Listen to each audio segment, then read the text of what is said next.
Cordial saludo para todos, amigos del Club de Lectura Mis Primeros Cuentos y de Vanguardia Kids.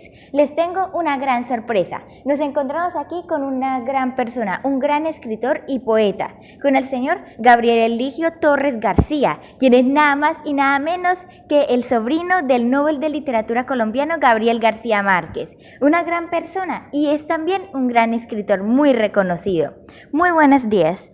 Buenos días, qué gusto estar contigo aquí y con todo tu grupo.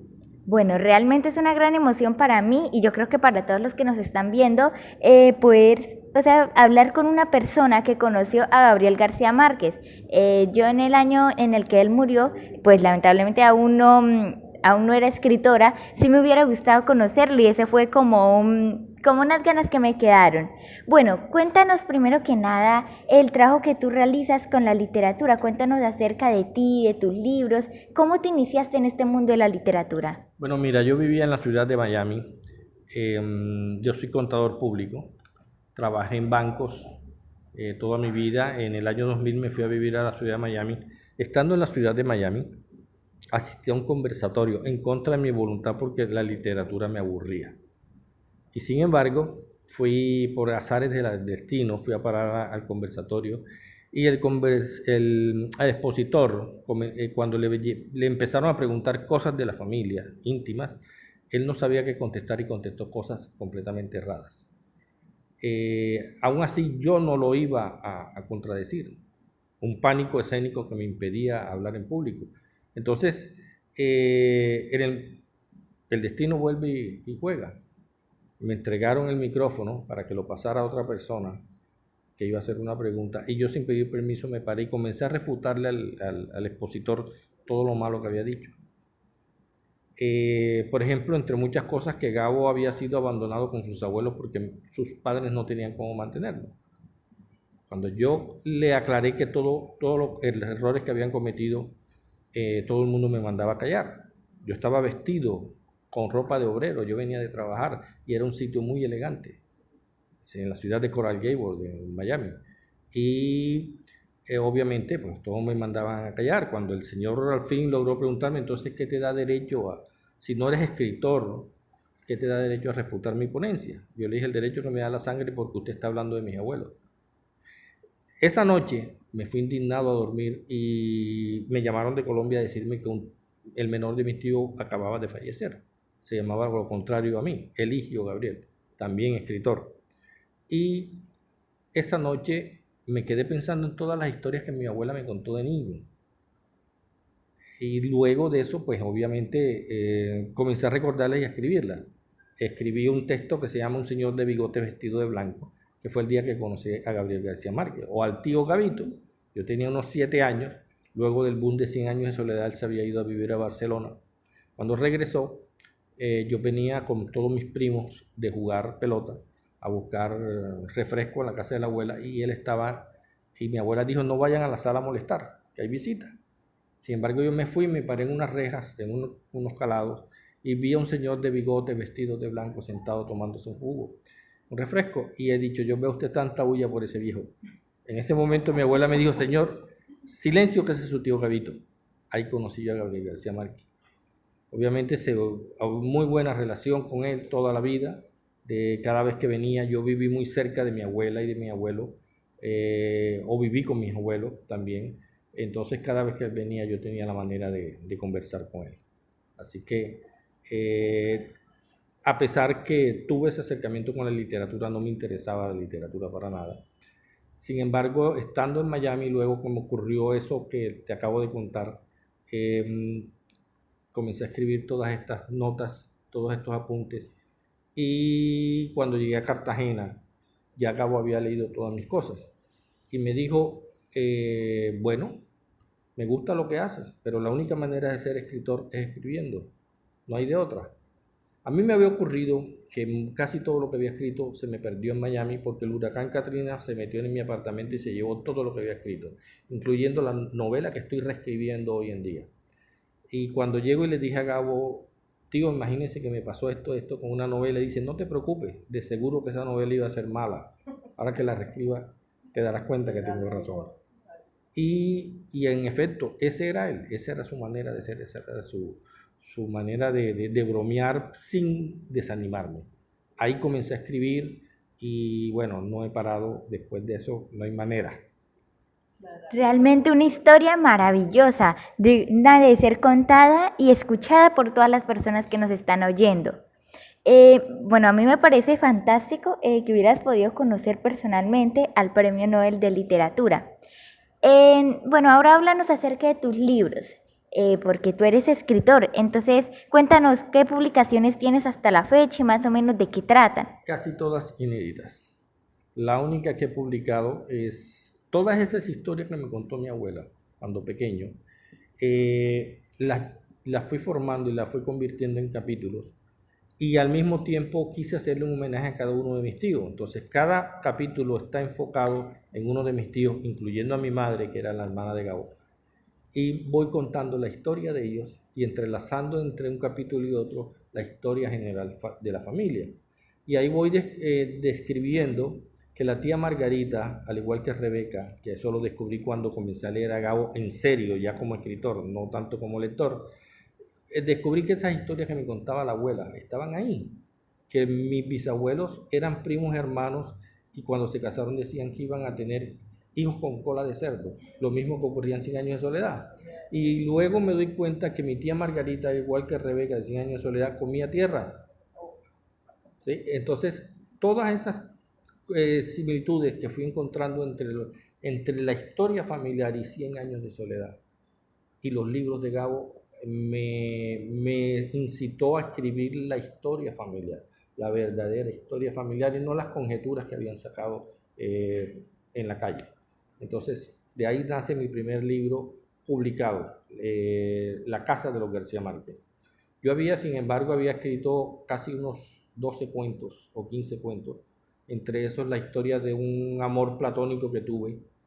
Cuando yo tenía 13 años, ella cumplía 15 años, y el día que debía ser el día más feliz de su vida, ese día murió en un accidente, cuando ya todo estaba armado para celebrar sus 15 años. Sin embargo, pues yo al final pongo que ella muere de la manera muy horrible, pero solamente su cara quedó intacta y murió con un semblante de felicidad porque la noche anterior, bajo la luna y las estrellas, había logrado bailar con el amor de su vida su último vals. Así se llama el cuento, El último vals. Y así, bueno, he ido escribiendo cosas que he ido guardando. Solamente acabo de publicar este libro, bueno, y algunos cuentos publicados en periódicos en Miami acá, pero como libro como tal, La Casa de los García Márquez, y próximamente una novela de historia ficcionada. Seguro que tus historias son muy interesantes. Yo ya quiero poder conocer acerca de ese libro y tener más adelante la oportunidad de leerlo. Bueno, ahora hablemos un poquito acerca de este libro que tengo acá, Dulces Mujeres del Portal. Cuéntanos acerca de la historia. Hace rato tú me estabas contando un poquito de la historia de este libro. Cuéntale a nuestros oyentes en qué consiste, cómo se inició este libro. Bueno, esto era inicialmente es una manera de hacerle un homenaje a la mujer. Por lo tanto, yo tomé a 10 mujeres del Portal de los Dulces, son mujeres trabajadoras, casi todas de origen humilde, y les hice una entrevista y luego tomé a 10 poetas, amigas mías, y las hice que le hicieran una poesía a cada una de sus vidas. Wow. Y luego las encontré, y las hice conocer. El día que se conocieron ya este libro estaba impreso. Y ellos, todas, pues obviamente eso fue un impacto emocional tanto para ellas como para las mismas poetas. ¿Ya? Y hubo una compenetración que llegaron a conocerse, las poetas llegaron a conocer a las mujeres por medio de la letra, sin necesidad de conocerse físicamente. ¿Por qué escogí el Portal de los Dulces? Portal de los Dulces es un escenario que Gabriel García Márquez recrea mucho en El amor de los tiempos del cólera y del amor de los demonios. Para nosotros en la familia es un sitio muy, muy significativo porque mi abuelo Gabriel Eligio, que me trató de estudiar en Cartagena en el año 1921, escribía cartas de amor ahí, en el Portal de los Dulces, para poder ganarse la vida. De hecho, el personaje de Florentino Ariza, de El amor de los tiempos del cólera, tiene los mismos rasgos que mi abuelo Gabriel Eligio. Igual eran escritores de poesía, lo mismo que eran telegrafistas. Ambos eran telegrafistas, ambos tocaban el violín. Entonces, claro, ¿qué otro sitio más emblemático para mí sentimentalmente que el Portal de los Dulces? Al mismo tiempo que le hice el homenaje a las mujeres. Ya, entonces, este es un trabajo para mí de mucho orgullo porque logré unir a dos almas por medio de la poesía. Eso es realmente algo fantástico. O sea, a mí no se me habría ocurrido y realmente algo digno de mérito y digno de ser leído. Entonces aprovecho para invitarlos a todos ustedes a que puedan adquirir y leer este hermoso libro, Dulces Mujeres del Portal, de Gabriel Eligio Torres García. Bueno, tú habrás leído varios libros de Gabriel García Márquez, ¿sí? Todos. Todos. Todos Bueno, cuentos ¿cuál? y novelas en orden cronológico. Eso lo hice cuando decidí ser escritor. Claro, si tenía al maestro al lado, pues obviamente tenía que leerlo a él. Y dentro de las curiosidades que encontré, el primer cuento él se llama La Tercera Resignación. El personaje es un niño que nace muerto y sigue creciendo después de muerto. Y resulta que un tío mío que nació prematuro en el año 40, obviamente mi abuela, para mantener el calor del cuerpo de él, lo metía en una cajita llena de algodones y a medida que iba creciendo iba sacando los algodones. El personaje del cuento, la mamá lo metía en un cajón lleno de algodones y a medida que iba creciendo iba sacando los algodones. Entonces fíjate cómo Gabo iba tomando de la vida real de sus hermanos, iba tomando la materia prima para crear sus historias. Y luego le metía la Y fantasía y luego la le agregué, creatividad. exactamente, ese Y era de mi ahí trabajo. nacían unas fantásticas historias que lograron ganarse el premio Nobel con Cien Así años de es, soledad. así es. Bueno, Cien años de soledad, pues aún no he tenido la oportunidad de leérmelo. Sin duda, es un libro maravilloso, se ganó el premio Nobel, entonces pues no queda duda. Cuéntanos, ¿cuál fue lo que a ti te pareció como escritor, como lector, como familiar, lo más interesante y lo más valioso que tiene ese libro? Pues en general es muy valioso ese libro, pero lo que a ti te parece como más interesante. Bueno, dos cosas. Una, que es descubrí cuando me puse a estudiar la historia familiar y leí Cien años de soledad, descubrí que Cien años de soledad a mi manera y es la historia de mi familia pero contada entre líneas.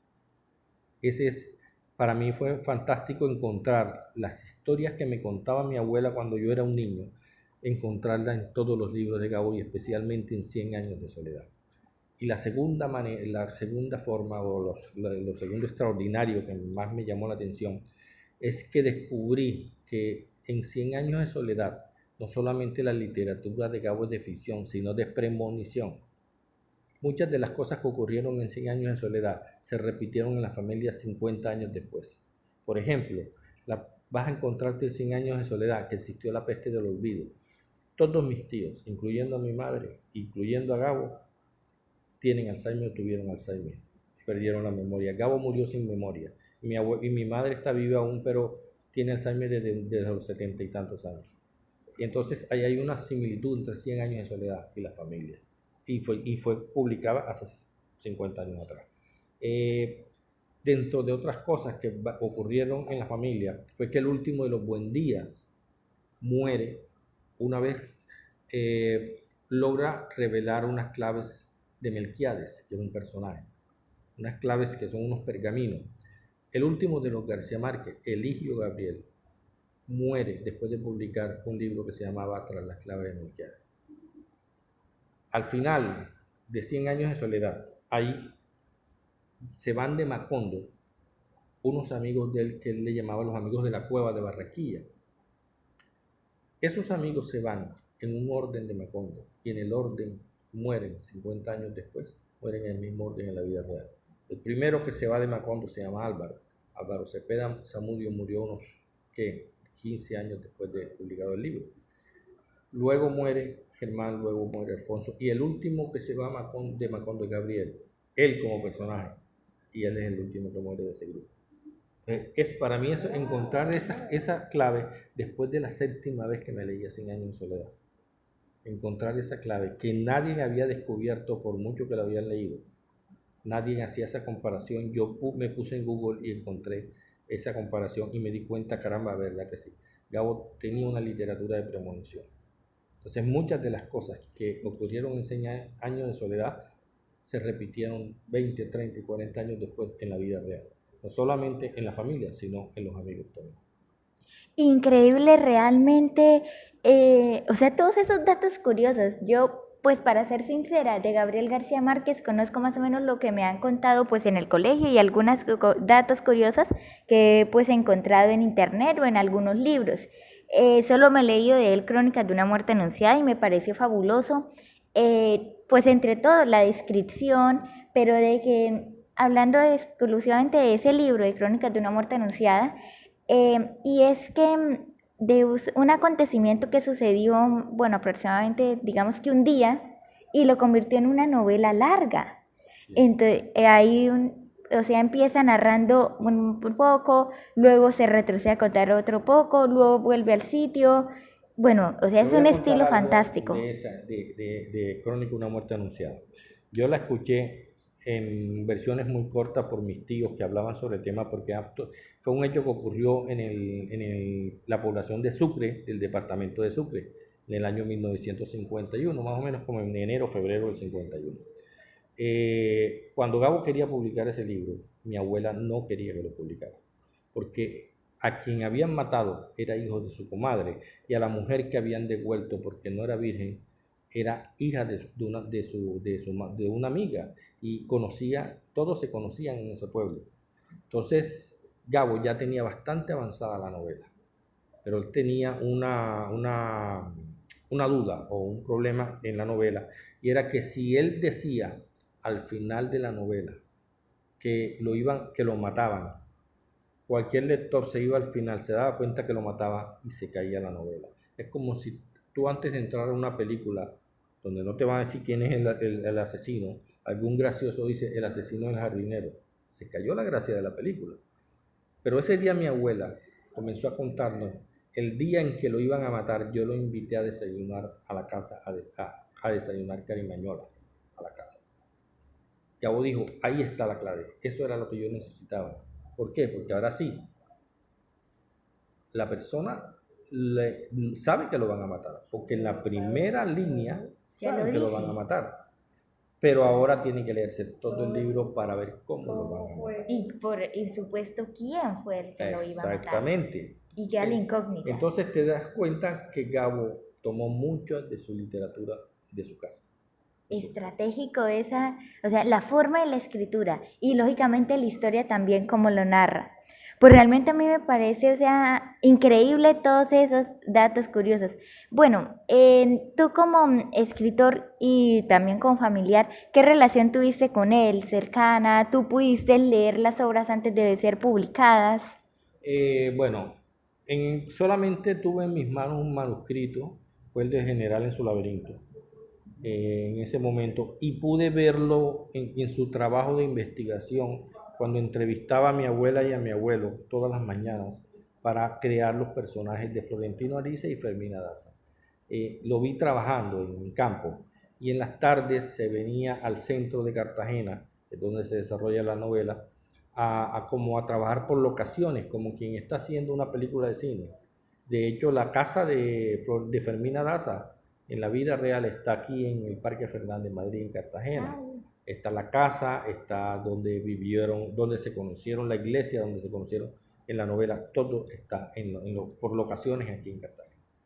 O sea, trajo de escenario de la vida real, personas de la vida real, las convirtió en personajes fantásticos, les dio características, les dio forma y convirtió eso en maravillosas obras de arte. Bueno, ahora hablando un poquito de literatura, ya como para ir dándole final a la entrevista, cuéntanos tú personalmente, ¿por qué consideras que es importante motivar la lectura en las personas? Bueno, mira, yo que fui un no lector, porque no me gustaba leer para nada, era muy poco lector, la literatura me parecía la cosa más aburrida, pero cuando descubrí ese mundo de los libros, quedé atrapado y ¿por qué se recomienda la lectura? La persona que lee tiene el riesgo de no dejarse mentir. ¿Por lo qué? Porque no te pueden engañar. Quien lee sabe mucho y sabe de todo y aprende de todo.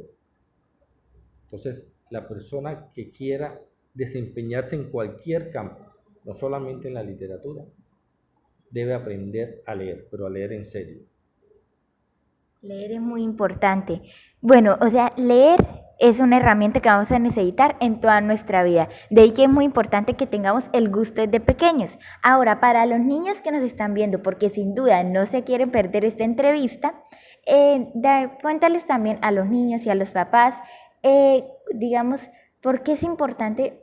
Ya sabemos que motivar la lectura en las personas es fundamental, pero principalmente en los niños, pues yo diría que es esencial prácticamente. Cuéntanos tú desde tu punto de vista, ¿por qué lo consideras tan importante en la infancia principalmente?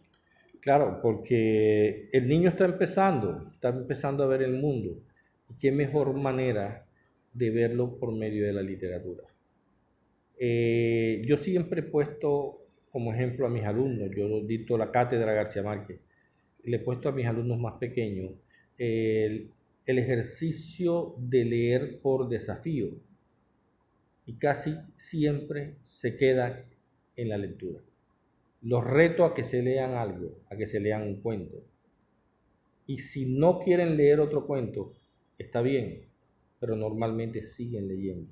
¿Qué es lo importante para el niño? Lo importante es que el niño abra su mente, su pensamiento, y lo lleve, la misma lectura, lo lleve, porque fuera de la enseñanza que le da un libro, te da disciplina, te da entrenamiento, y tu mente se entrena desde pequeño a trabajar. A trabajar me refiero a trabajar mentalmente.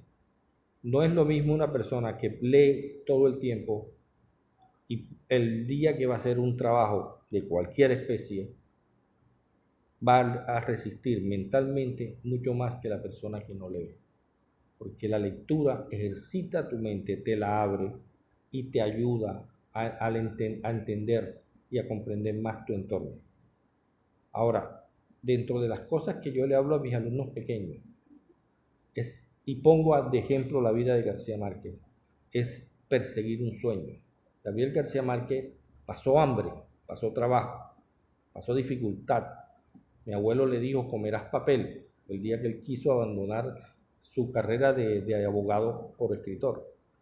Mi abuelo dijo, bueno, entonces te morirás de hambre, y por decirle te morirás de hambre le dijo, comerás papel. Cuando él manda su primera novela a un editor, que el editor le devuelve una carta diciéndole que se dedicara a otra cosa. Entonces, ¿cuál es el ejemplo que yo doy de vida de él?